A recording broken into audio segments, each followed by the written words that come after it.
संसार को केवल क्रिया द्वारा ही समझा जा सकता है, चिंतन द्वारा नहीं। इसलिए केवल चिंतन में समय व्यर्थ ना करें, काम में ज्यादा ध्यान लगाएं, लाभ उसी में है। नमस्कार, आप देख रहे हैं सुदर्शन न्यूज। मैं हूं आपके साथ शिवम दत्त मेहता। 9 बजने वाले हैं, समय हो चुका है आपके पसंदीदा एकमात्र सुपर प्राइम टाइम शो यानी जनमत का, जहां पर हर खबर पर पोल के माध्यम से आप भाग लेते हैं सोशल मीडिया प्लेटफॉर्म एक्स पर जाकर। और आज क्या खास है आपके लिए, फ्लोर ग्राफिक्स के माध्यम से मुद्दे आपको मैं बताने जा रहा हूं कि कौन से मुद्दे आज खास रहेंगे। जी हां, फरार अमानतुल्लाह कब तक फरार रहेगा, कब तक भागेगा, एक भगोड़े की तरीके से भागता हुआ यह व्यक्ति, कब इसको पकड़ा जाएगा और ये कितनी देर तक भागने में कामयाब होगा, इसी पर आज चर्चा करेंगे, इस खबर का विश्लेषण करेंगे। फिर चलिए फटाफट आगे बढ़ते हैं और बात करेंगे अमानतुल्लाह खान के बाद अगले मुद्दे की भी, जहां फ्रांस और वीर सावरकर, फ्रांस में पीएम मोदी और चर्चा वीर सावरकर जी की, और इसमें क्या खास और क्या विपक्ष को मिर्ची लगी होगी कि नहीं लगी होगी। बिल्कुल लाजमी है उनको मिर्ची जो लगी है, लेकिन विश्व में भारत का नाम और हमारे वीरों का नाम जो गूंज रहा है उसमें वीर सावरकर भी एक हैं, और उन्हीं की बात करते हुए पीएम मोदी आज दिखाई दिए, वो भी फ्रांस में। आगे बढ़ते हैं, बात करेंगे दोषी सज्जन कुमार। ये हम नहीं कह रहे, अब कोर्ट ने दोषी करार दे दिया है। 1984 के सिख दंगों में सम्मिलित सज्जन कुमार भी एक वो व्यक्ति है। ऐसे कितने ही और हैं, हम चाहेंगे सभी को सजा मिलनी चाहिए, जल्द से जल्द इंसाफ होना चाहिए हमारे सिख भाइयों के साथ। फिर आगे बढ़ते हैं, और जो है महाकुंभ में नमाज, आखिर महाकुंभ में जाकर भी किसी जिहादी ने, किसी मुल्ले ने नमाज आखिर पढ़ दी, तो इस पर एक्शन बड़ा होना चाहिए। और ऐसे कैसे वहां पर करके जाके वो नमाज पढ़ लेते हैं, ये बड़ी बात है। क्या कोई हिंदू किसी मस्जिद में जाके वहां पर जाके पूजा कर सकता है? बिल्कुल भी उसको अलाउ नहीं किया जाएगा। तो यहां पर ऐसा कैसे हो गया, ये एक सोचने वाली बात है। चलिए, ये तमाम मुद्दे आज आपके लिए जनमत में सबसे पहले शुरुआत करेंगे, बात करेंगे फरार अमानतुल्लाह खान की। दिल्ली के आम आदमी पार्टी के विधायक अमानतुल्लाह खान की तलाश में दिल्ली पुलिस ने उत्तर प्रदेश और राजस्थान तक छापेमारी की है। अमानतुल्लाह खान पर पुलिस की एक टीम पर हमला करवाने का आरोप है। इस मामले में उसके खिलाफ एफआईआर दर्ज हुई है। अमानतुल्लाह खान ने दावा किया है कि वो दिल्ली में ही है। अब मीडिया रिपोर्ट्स के अनुसार अमानतुल्लाह खान का मामला दर्ज होने के बाद से अपना फोन बंद करके वो गायब है। वो अपने घर पर भी मौजूद नहीं था। दिल्ली पुलिस स्पेशल सेल और क्राइम ब्रांच की टीमें उसकी तलाश में उत्तर प्रदेश और राजस्थान तक गई थीं। यहां 1 दर्जन जगहों पर छापेमारी की गई, हालांकि अभी वो गिरफ्तार नहीं हो सका है। दिल्ली पुलिस को शक है कि अमानतुल्लाह को कुछ लोग शरण दे रहे हैं, कुछ लोग बचा रहे हैं, और हो भी सकता है अमानतुल्लाह खान पर मकोका के तहत कार्रवाई भी की जा सकती है। और दिल्ली पुलिस ने दावा किया है कि वो जल्द ही उसे गिरफ्तार कर लेगी। इसके लिए टीमें भी गठित हो गई हैं। इस बीच अमानतुल्लाह खान ने दिल्ली पुलिस के कमिश्नर को एक पत्र लिखा है। इसमें उसने दावा किया है कि वो दिल्ली में ही है। उसने आरोप लगाया कि दिल्ली पुलिस उसे फंसाना चाहती है। देखिए, आरोपी पुलिस को बोलेगा आप फंसा रहे हो। उसने उस अपराधी का भी बचाव किया है जिसके भागने में मदद करने का एमएलए अमानतुल्लाह खान पर आरोप है। उसने अपने पत्र में लिखा, मैं अपने विधानसभा क्षेत्र में हूं, मैं कहीं नहीं भागा नहीं हूं, मैं भागा नहीं हूं, वहीं पर मौजूद हूं। दिल्ली पुलिस के कुछ लोग मुझे झूठे मामले में फंसा रहे हैं। जिस व्यक्ति को दिल्ली पुलिस गिरफ्तार करने आई थी उसे पहले ही जमानत मिल चुकी है। जब उस व्यक्ति ने अपने कागजात दिखाए तो पुलिस अपनी गलती छिपाने के लिए मुझे झूठे मामले में फंसा रही है। गौरतलब है कि सोमवार को दिल्ली पुलिस की एक टीम जामिया नगर में एक भगोड़े अपराधी शाहबाज को पकड़ने गई थी। इसी दौरान अमानतुल्लाह अपने समर्थकों के साथ आ गया और दिल्ली पुलिस की टीम को घेर लिया। अमानतुल्लाह और उसके साथ की भीड़ ने आरोपित को भगा दिया। उन्होंने पुलिस टीम पर हमला कर दिया। सोचिए, पुलिस टीम पर हमला करने की हिम्मत है इन लोगों की, और मारपीट की। इसके बाद दिल्ली पुलिस ने इस मामले में एफआईआर दर्ज की। दिल्ली पुलिस ने अमानतुल्लाह खान के खिलाफ सरकारी काम में बाधा डालने समेत कई धाराएं लगाई और उसकी तलाश चालू की, लेकिन वो मिला नहीं, यानी वो भाग गया। बोल रहा है मैं दिल्ली में हूं, लेकिन क्या वाकई वो दिल्ली में होगा, ये बड़ा प्रश्न है। खैर, प्रश्न मैं आपसे पूछूं तो उससे बेहतर है कि हमने जो पोल में आपसे प्रश्न पूछा है वो मैं आपको दिखा देता हूं। ये लीजिए, अमानतुल्लाह खान पर मकोका के तहत हो कार्रवाई। 98% लोगों ने बोला हां, केवल 2% लोगों ने बोला ना।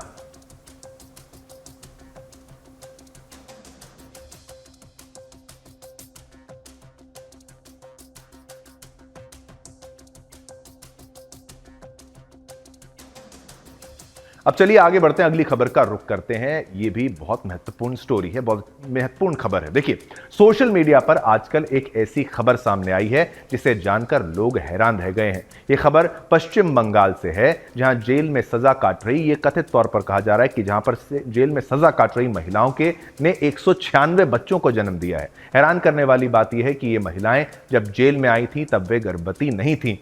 अब ये सवाल उठ रहा है कि ये महिलाएं गर्भवती कैसे हुई और इन बच्चों के पिता कौन है। इस घटना के सामने आने के बाद राज्य में राजनीतिक बवाल मच गया है। लोग इस मुद्दे पर सवाल उठा रहे हैं और इस पर कई विवाद खड़े हो गए हैं।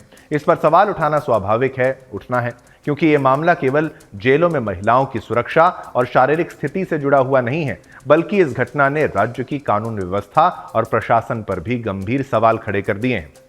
आपको बता दें कि पश्चिम बंगाल की महिला जेलों में 2024 से 2025 तक 196 बच्चों का जन्म हुआ है। ये बच्चे जेल में बंद महिला कैदियों द्वारा जन्मे हैं जो पहले गर्भवती नहीं थीं जब उन्हें जेल में लाया गया था। अब इस मामले को लेकर कलकत्ता हाईकोर्ट में एक जनहित याचिका यानी PIL दायर की गई है। कोर्ट ने इस मामले पर गंभीरता से संज्ञान लिया और हैरानी जताई कि जेल में रहने के दौरान महिलाओं के गर्भवती होने की घटनाएं सामने आ रही हैं। हाईकोर्ट ने कहा कि पश्चिम बंगाल की कई जेलों में 196 बच्चे रह रहे हैं और इस मामले की रिपोर्ट पहले भी मांगी जा चुकी थी।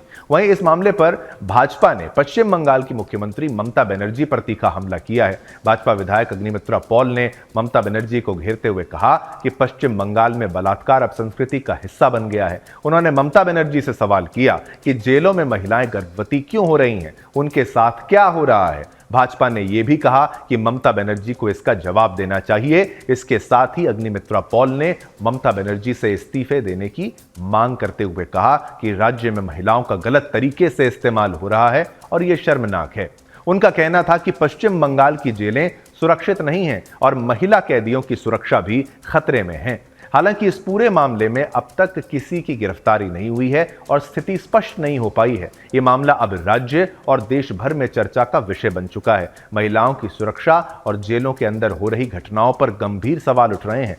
उच्च न्यायालय इस मामले में आगे की कार्रवाई के लिए रिपोर्ट मांग चुका है और स्थिति पर लगातार निगरानी रखी जा रही है कि आखिर जेल में महिलाएं कैसे गर्भवती हो रही हैं जबकि वो जेल में ही मौजूद थी। क्या उनके साथ वहां पर कुछ गलत हो रहा है, ये एक बहुत बड़ा प्रश्न है और मामला अब कोर्ट में आ चुका है। PIL यहां पर जो है दाखिल कर दी गई है। चलिए, ये खबर भी मैंने आपको बताई, विस्तार से समझाई। इस खबर पर भी हमने पोल के माध्यम से आपसे जो प्रश्न पूछा वो भी आपको बता देते हैं। ममता सरकार में महिलाएं असुरक्षित हैं क्या, ये हमने आपसे प्रश्न पूछा। इसमें हमारा नहीं, जनता की राय को आप देखना बनता है, जहां पर 98% लोगों को यह लगता है कि हां, महिलाएं असुरक्षित हैं।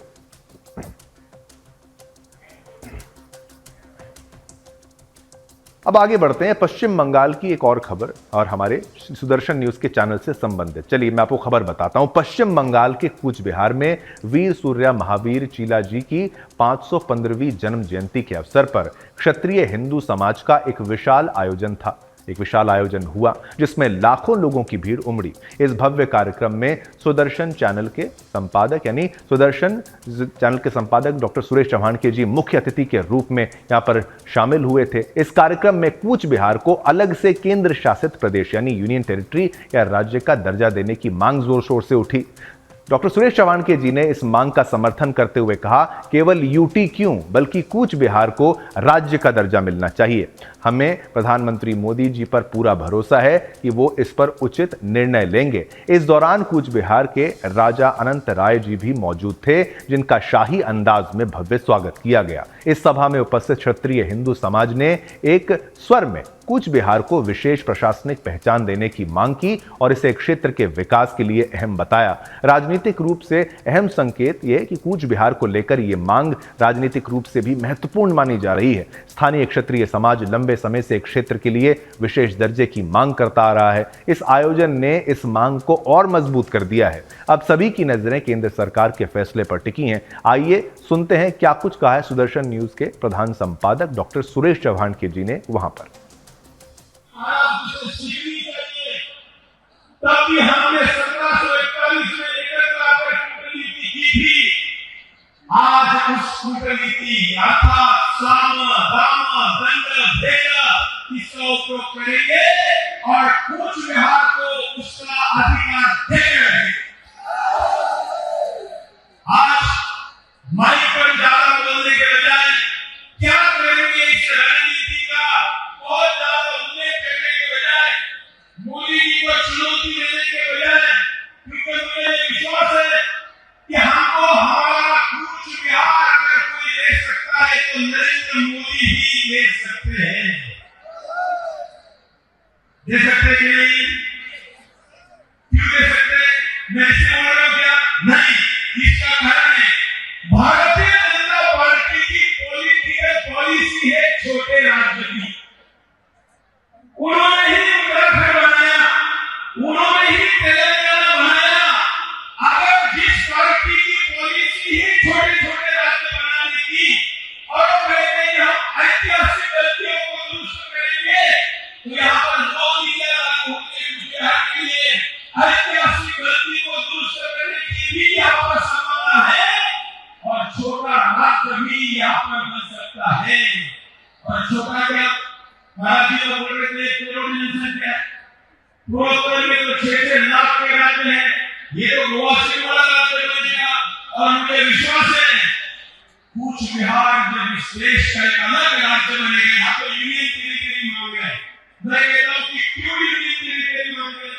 राज्य मांगिए और महाराज जी को मुख्यमंत्री बनाइए। महाराज जी मुख्यमंत्री, देखिए राजाओं को यूं ही बदनाम किया गया।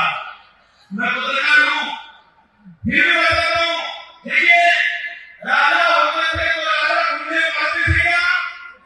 नहीं, क्योंकि राजा को चुनाव लड़ना होता था क्या? नहीं, तो चुनाव में शराब बांटते थे क्या? पैसे बांटते थे क्या? बात करेंगे महाकुंभ में कैसे एक जिहादी ने नमाज पढ़ डाली जबकि उसको पता था वो कहां पर मौजूद है। महाकुंभ जो कि सनातन धर्म का सबसे बड़ा और पवित्र पर्व है, पवित्र स्थान है प्रयागराज, इस पर जिहादी साया मंडरा रहा है। दरअसल महाकुंभ स्थल पर एक व्यक्ति को नमाज पढ़ते हुए देखा गया। ये घटना सामने आने के बाद श्रद्धालुओं और सनातन धर्म के अनुयायियों में गहरा आक्रोश है। ये तस्वीर देखिए, लोगों का मानना है कि ये घटना केवल एक धार्मिक आयोजन की पवित्रता को ठेस नहीं पहुंचाती, बल्कि इसे सनातन धर्म पर सीधा प्रहार माना जा रहा है। श्रद्धालु सवाल उठा रहे हैं कि क्या ये एक साजिश का हिस्सा है और महाकुंभ जैसे पवित्र आयोजन को निशाना बनाने की कोशिश हो रही है। महाकुंभ में इससे पहले भी आगजनी और भगदड़ जैसी घटनाएं हो चुकी हैं, जिनके पीछे भी अब साजिश की आशंका जताई जा रही है। यह आयोजन सनातन संस्कृति और आस्था का प्रतीक है, जहां ऐसी गतिविधियों की अनुमति नहीं दी जा सकती। सनातन धर्म के अनुयायी इस घटना के खिलाफ कड़ी कार्रवाई की मांग कर रहे हैं ताकि भविष्य में महाकुंभ की पवित्रता पर कोई आंच ना आए। वहीं इससे पहले विपक्ष की महाकुंभ पर व्यवस्थाओं पर तमाम सवाल जो है उठाते हुए तस्वीरें आपने देखी। कितनी ही बार उन्होंने प्रश्न चिन्ह खड़ा किया कि इसका आयोजन किस प्रकार किया जा रहा है, या फिर जाम बहुत ज्यादा है, टोल फ्री कर दिए जाने चाहिए, जबकि आपको सहयोग करना चाहिए था। केवल नुक्स निकालने से ही, केवल दिक्कतें सामने पेश करने से बात नहीं बनती। अपने कार्यकर्ताओं को भेजकर लोगों की मदद करना भी एक अच्छा कदम हो सकता था। खैर, मैंने आपको थोड़ी खबर बताई। हमारी स्पेशल रिपोर्ट अगर आप देखेंगे तो मामले की गंभीरता को अच्छे से समझ पाएंगे।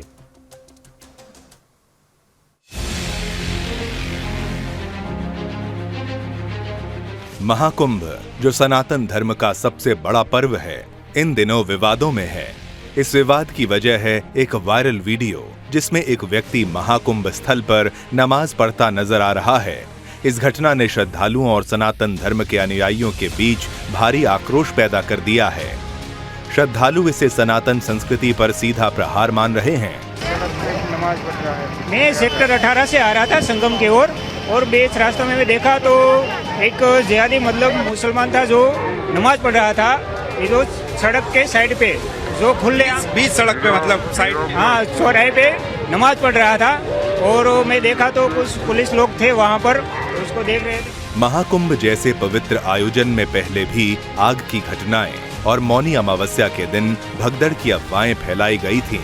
अब सवाल ये उठता है कि क्या इन घटनाओं के पीछे भी ऐसी ही साजिशें थीं? क्या ये सब सुनियोजित है? महाकुंभ में सेक्टर 19 में जिस तरीके से गीता प्रेस के प्रांगण में अग्निकांड हुआ और इसके सरकार की तरफ से जो तैयारियां की गई थी ऐसे किसी भी विपरीत परिस्थिति से निपटने के लिए, उन परिस्थितियों पर सीधे तौर पर शीघ्र अतिशीघ्र पार पा लिया गया। लेकिन अब जो संभावना व्यक्त की बार बार ये कहा जा रहा है कि ये हादसा है, ये साजिश है, जांच की मांग की जा रही है। इन सब विषयों पर गीता प्रेस के अंदर के लोग स्वयं क्या सोचते हैं, उनकी क्या प्रतिक्रिया है, इसके लिए खास तौर से हमारे साथ बातचीत करने के लिए गीता प्रेस के ट्रस्टी हैं कृष्ण कुमार खेमकर जी हमारे साथ हैं।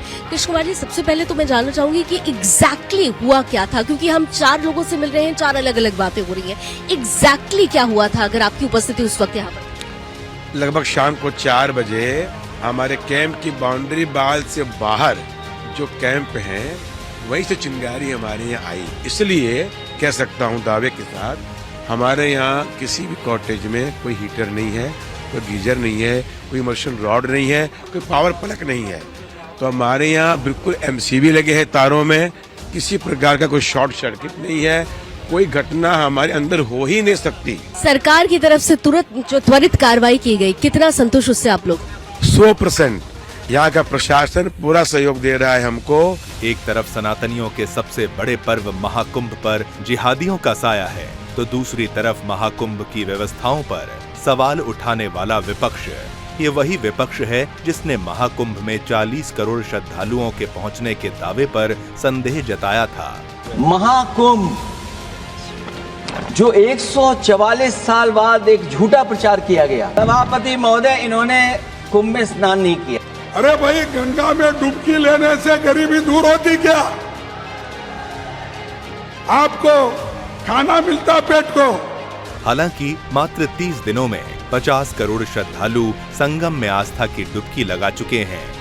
ये उन लोगों के लिए करारा जवाब है जो तुष्टीकरण की राजनीति करते हुए सनातन धर्म पर सवाल उठाते हैं। यहाँ पर अभी देखा कि 2 दिन पहले बहुत कहा कि जाम लग गया, भीड़ है, चल रहे हैं लोग, इस तरीके की खबरें हैं, उसका कोई फर्क पड़ा? एकदम नियोजन अच्छा किया है अपना योगी ने बहुत अच्छा काम किया। पॉलिटिकल पार्टीज बहुत सारी कह रही है, परेशान कर रही है। एक्चुअली ये पॉलिटिकल फोमो बनाया है इन लोग ने, जो अपोजिशन है उन लोग ने ये सब फोमो बनाया है। तो फोमो की वजह से है ना, इधर भीड़ है उधर भीड़ है, ये सब चल रहा है। ऐसा कुछ नहीं है, बराबर इन लोग का नियोजन एकदम परफेक्ट है। अच्छा, व्यवस्था कैसी है यहाँ की? बहुत अच्छा है, कोई दिक्कत नहीं है। 3 पीढ़ियां आपके साथ आई हैं, बच्चा भी है और दादी भी आई हैं। कैसा लगा दादी, ब्रह्म मुहूर्त में स्नान कर लिया? अच्छा लगा भैया, अच्छा लगा। कितना पैदल चलना पड़ा? हम हैं बस बंगोल। 7 किलोमीटर पड़ गए। ग्रुप बना के आए आप, कानपुर से हैं। योगी मोदी का जिंदाबाद है, बहुत अच्छा व्यवस्था है। थोड़ा डर तो होगा कि कैसे पहुंचेंगे, कितना चलना पड़ेगा, लेकिन कैसे अनुभव रहे? तो बहुत डर था, न्यूज वगैरह में देख रहे थे भीड़ रहेगा। फिर 29 तारीख को अमावस्या में बहुत दिक्कत हुआ था, लेकिन अब जब आया तो बहुत बढ़िया से दर्शन हो गया और स्नान भी हो गया। जो आपने उम्मीदें की थी उससे बेहतर व्यवस्था है? उससे बेहतर व्यवस्था, बहुत बढ़िया, अच्छा, सब अच्छा से हो गया। इंतजार नहीं हो रहा है, आज सीधा डुबकी लगाना है? आज डुबकी लगाना है और इस आस्था में थके तो नहीं है? हम नहीं थके, हमारा 110 व्यक्तियों का ग्रुप है। जय श्री राम। जय श्री राम। योगी जी की जय, योगी जी की जय। हिंदू धर्म सनातन पर्व, महाकुंभ पर्व इतना बेहतरीन योगी जी ने कर दिया है, तबे श्रद्धालु बार बार सीएम योगी और पीएम मोदी को।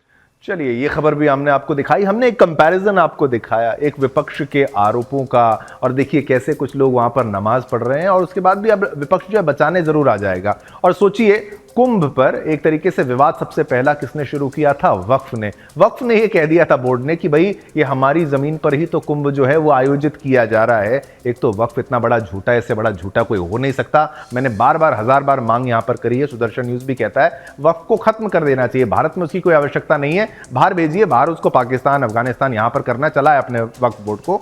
और सोचिए, ये नमाज पढ़ता हुआ व्यक्ति भी किसी दिन ऐसा ना हो कि भाई वक्फ वाले कहें कि भाई यहां नमाज पढ़ी गई तो ये जमीन भी हमारी है। तो इस खबर पर भी पोल के माध्यम से हमने आपसे प्रश्न पूछा कि महाकुंभ पर है जिहादियों की नजर। 96% 96% लोगों ने कहा हां, 4% लोगों ने कहा ना। बात करेंगे 1984 के सिख विरोधी दंगों के दाग की, दंगों के दोषियों को सत्ता के मिले संरक्षण की और 41 साल बाद किश्तों में मिल रहे न्याय की। 1984 के दंगा के एक मामले में आजीवन कारावास भोग रहे कांग्रेस के पूर्व सांसद और नेता सज्जन कुमार को दूसरे मामले में भी दोषी ठहरा दिया गया है। दरअसल 1984 के दंगों के दाग केवल दंगा में शामिल दंगाइयों और दंगों का नेतृत्व करने वाले कांग्रेसी नेताओं और पूर्व सांसदों को दोषी साबित करके नहीं धुलेंगे। दंगों के दाग को धोने के लिए दंगों की आग को भड़काने वाले, उसकी साजिश रचने वाले, दंगा आरोपियों को बचाने में जुटी कांग्रेस पार्टी और उनके नेताओं को दंडित करने के बाद ही ये दाग धुलेंगे और पीड़ितों को न्याय मिल पाएगा। 41 साल पहले हुए सिख विरोधी दंगों में अपनों को गंवा चुके पीड़ित आज भी न्याय के लिए लड़ाई लड़ रहे हैं। कांग्रेस में पूर्व सांसद और वरिष्ठ नेता सज्जन कुमार पहले से सिख विरोधी दंगों के एक मामले में आजीवन कारावास की सजा काट रहे हैं और आज सरस्वती विहार में पिता जसवंत सिंह और पुत्र तरुणदीप सिंह को उन्हीं के घर में जलाकर मार देने के मामले में दिल्ली की राउज एवेन्यू कोर्ट ने उनको दोषी मान लिया है। 18 फरवरी के उनको सजा सुनाई जाएगी। संभव है कि इस मामले में भी उसे आजीवन कारावास की सजा ही मिले, लेकिन सवाल केवल कांग्रेस के नेता और पूर्व सांसद सज्जन कुमार को सजा दिलाने का नहीं है, बल्कि दंगों के लिए जिम्मेदार कांग्रेस पार्टी को दंगों के लिए जिम्मेदार ठहराने का है। आरोप के मुताबिक कांग्रेस ने न सिर्फ इस दंगे की साजिश रची, बल्कि इसके लिए सरकारी तंत्र का भी इस्तेमाल किया। अपने नेताओं और दंगाई कार्यकर्ताओं को शराब और पैसे मुहैया करवाए ताकि वो सिखों के घरों को जला सकें, लूट सकें और हत्याएं कर सकें। दंगों की जांच के लिए गठित जस्टिस नानावटी आयोग ने 241 मामलों में केवल 4 मामलों को ही खोलने की सिफारिश की थी। अब तक 1984 के सिख विरोधी दंगों की जांच के लिए 10 आयोग बन चुके हैं। 41 वर्ष में जांच को प्रभावित करने और सुनवाई को टालने के लिए हर संभव प्रयास कांग्रेस नीति सरकार में दौरान वो होते रहे हैं। मोदी सरकार ने 2015 में स्पेशल एसआईटी गठित कर दंगों की नई सिरे से जांच के आदेश दिए हैं। आज अपने प्रोग्राम में देखिए हम आपको बताते हैं कि क्या 1984 का सिख विरोधी दंगा कांग्रेस की तत्कालीन सरकार द्वारा प्रायोजित था? क्या कांग्रेस ने दंगा कराने के दोषियों को पद और प्रतिष्ठा देकर सम्मानित किया? क्या सज्जन कुमार को दोषी ठहराकर सिख दंगों के पीड़ितों को न्याय मिल जाएगा? इन तमाम सवालों के जवाब हमारी स्पेशल रिपोर्ट में है।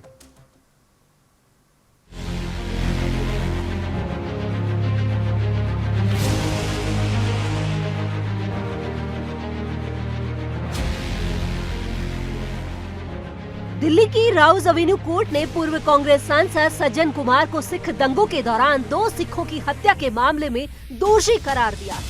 सज्जन कुमार पर सिख विरोधी दंगों में पिता पुत्र की हत्या का आरोप था। सज्जन कुमार की सजा पर 18 फरवरी को बहस होगी। वास्तव में 1 नवंबर 1984 को सरस्वती विहार में जसवंत सिंह और उनके बेटे तरुणदीप सिंह की हत्या से जुड़े मामले में सज्जन कुमार आरोपी, जो पहले से ही वे तिहाड़ जेल में सजा काट रहे हैं।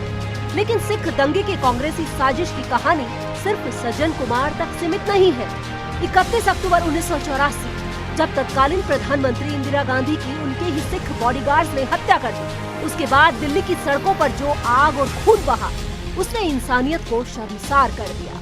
हजारों सिख मारे गए, उनकी दुकानें और घर जला दिए गए, महिलाएं चीखती रही, बच्चे रोते रहे। लेकिन कांग्रेस के बड़े बड़े नेता क्या कर रहे थे? वे दंगों को हवा दे रहे थे। जिन नेताओं में जगदीश टाइटलर, सज्जन कुमार, HKL भगत और कमलनाथ जैसे नाम उभरे, जिन पर दंगाइयों की भीड़ को उकसाने के आरोप लगे, जिस नरसंहार में हजारों की संख्या में सिख मारे गए, वहीं दूसरी ओर कांग्रेस पार्टी नेताओं को बड़े बड़े पर्दों पर बैठाती रही। इन दंगों में कांग्रेस के बड़े नेताओं की संलिप्तता कोई छिपी हुई बात नहीं है।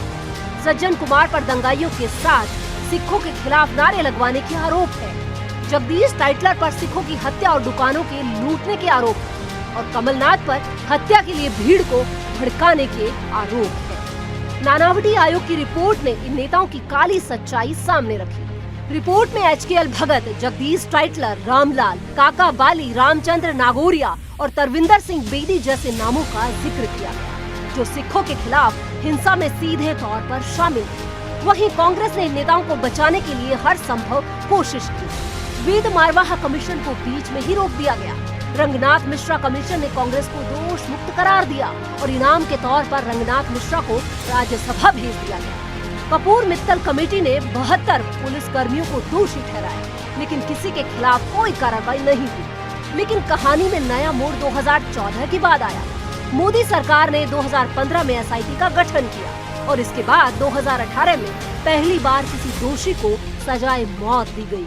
यशपाल को फांसी और नरेश सहरावत को उम्र कैद की सजा सुनाई। यह उस न्याय की शुरुआत थी जिसका इंतजार सालों से हो रहा था, जिस न्याय को टालने में कांग्रेस ने ईडी चोटी का जोर लगा दिया था। कांग्रेस ने सत्ता के लिए सालों तक सिखों को बलि का बकरा बनाए रखा। दंगाइयों के सिर पर कांग्रेस नेताओं का हाथ था। राजीव गांधी का वह बयान जिसने देश को शर्मिंदा कर दिया। चलिए, ये रिपोर्ट भी आपने देखी और कुछ बातें भी आपको याद आई होंगी, लेकिन चलिए, सज्जन कुमार को दोषी करार देना एक अच्छी पहल के रूप में आप देखते हैं। अब सभी जो दोषी हैं उन पर कार्रवाई हो, तभी हमारे सिख भाइयों के साथ इंसाफ होगा। इस खबर पर भी पोल के माध्यम से आपसे हमने प्रश्न पूछा। क्या प्रश्न है वो आपके टेलीविजन स्क्रीन पर। 84 के दंगे कांग्रेस का सबसे बड़ा अपराध है क्या? 93% लोगों ने कहा हाँ, 7% ना करें, लेकिन बहुमत, प्रचंड बहुमत ये मानता है कि हाँ, 84 के दंगा कांग्रेस के जो है सबसे बड़े अपराध के रूप में। तो पीएम मोदी का आज फ्रांस का दौरा था, वो तस्वीरें भी हमने आपको दिखाई। अब वो अमेरिका निकल चुके हैं, लेकिन खबर मैं आपको बताऊं क्या खास था इस दौरे में। प्रधानमंत्री नरेंद्र मोदी बुधवार को फ्रांस के मार्सेले स्थित मजारक्वेस वॉर सेमेट्री पहुंचे थे, जहां उन्होंने प्रथम विश्व युद्ध में बलिदानी हुए भारतीय सैनिकों को श्रद्धांजलि अर्पित की। ये भारत का एक गौरवान्वित करने वाला इतिहास है, सभी को जानना चाहिए। आज क्या किया उन्होंने? इस दौरान उन्होंने फ्रांस के राष्ट्रपति इमैनुअल मैक्रों भी उनके साथ जो थे उनके मौजूद रहे। ये स्मारक उन वीर सैनिकों की याद में बनाया गया है जिन्होंने युद्ध में सर्वोच्च बलिदान दिया था। फ्रांस की अपनी यात्रा पूरी करने के बाद पीएम मोदी अमेरिका के लिए रवाना हुए। ये दौरा खास इसलिए भी है क्योंकि डोनाल्ड ट्रंप के दोबारा सत्ता में आने के बाद पीएम मोदी की पहली अमेरिका यात्रा ये है। इस दौरान दोनों नेताओं के बीच कई महत्वपूर्ण विषयों पर चर्चा होने की संभावना भी है। बुधवार को PM Modi international thermonuclear experimental reactor site का भी दौरा करेंगे। ये परियोजना परमाणु ऊर्जा के सुरक्षित और सतत उपयोग की दिशा में एक महत्वपूर्ण पहल मानी जाती है और भविष्य में स्वच्छता और असीमित ऊर्जा को जो स्रोत है बनाने में सहायक होगी। इसके अलावा प्रधानमंत्री ने मार्सेले में भारतीय वाणिज्य दूतावास का उद्घाटन भी जो है वो किया। वहीं पीएम मोदी ने सोशल मीडिया प्लेटफॉर्म एक्स पर एक पोस्ट किया जिसमें उन्होंने लिखा कि भारत की आजादी की लड़ाई में इस शहर का खास महत्व है। वहीं वीर सावरकर जी ने बहादुरी से ब्रिटिश कब्जे से बच निकलने की कोशिश की थी। मैं मार्सेले के लोगों और उन फ्रांसीसी कार्यकर्ताओं का धन्यवाद करता हूं जिन्होंने उस समय वीर सावरकर को ब्रिटिश हुकूमत को सौंपे जाने का विरोध किया था। वीर सावरकर का साहस आज भी पीढ़ियों को प्रेरित करता है और यह वाकई सच है। प्रधानमंत्री नरेंद्र मोदी ने यह भी बताया कि मार्सेले की यात्रा में भारत और फ्रांस के बीच संबंधों को और मजबूत करने के उद्देश्य से कई महत्वपूर्ण कार्यक्रम आयोजित किए जाएंगे। यहां एक भारतीय वाणिज्य दूतावास का भी उद्घाटन किया जा रहा है। पीएम मोदी ने कहा, इससे लोगों के बीच आपसी संपर्क और मजबूत होगा। मैं प्रथम और द्वितीय विश्व युद्ध में बलिदानी हुए भारतीय सैनिकों को श्रद्धांजलि भी अर्पित करूंगा। अब ग्राफिक्स के माध्यम से और विस्तार से आपको समझाते हैं मार्सेले का वीर सावरकर से कनेक्शन क्या है। देखिए, मार्सेले का वीर सावरकर से कनेक्शन बता दें कि साल 1910 में नासिक षड्यंत्र मामले में अंग्रेजों ने उन्हें लंदन से गिरफ्तार किया था। तो लंदन से गिरफ्तारी और ब्रिटिश अधिकारी सावरकर को भारत ला रहे थे ताकि उनके खिलाफ मुकदमा चलाया जा सके। वे एसएस मौर्या जहाज से लाए जा रहे थे। यह जहाज 8 जुलाई साल 1910 को फ्रांस के मार्सेले बंदरगाह पर पहुंचा। सावरकर ने इससे भागने के लिए एक अवसर के रूप में देखा कि यहां से निकल सकते हैं। उन्होंने यहां से निकलकर फ्रांस में शरण लेने की सोची।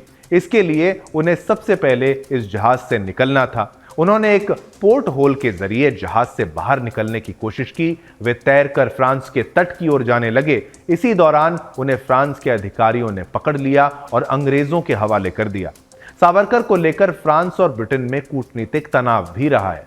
फ्रांस का आरोप था कि सावरकर की वापसी अंतर्राष्ट्रीय कानून का उल्लंघन था। ब्रिटेन ने इसका उचित रूप से पालन नहीं किया।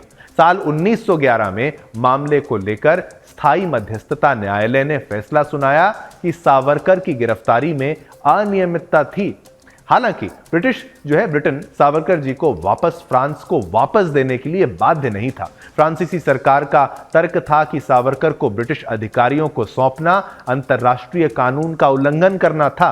अंग्रेजों ने मुकदमा चलाने के बाद सावरकर को वीर सावरकर जी को अंडमान निकोबार द्वीप पर स्थित सेल्युलर जेल, जिसे काला पानी कहा जाता है, वहां भेज दिया था। फ्रांस के लोगों और कई नेताओं ने वीर सावरकर को ब्रिटेन के हाथों सौंपने का विरोध किया था।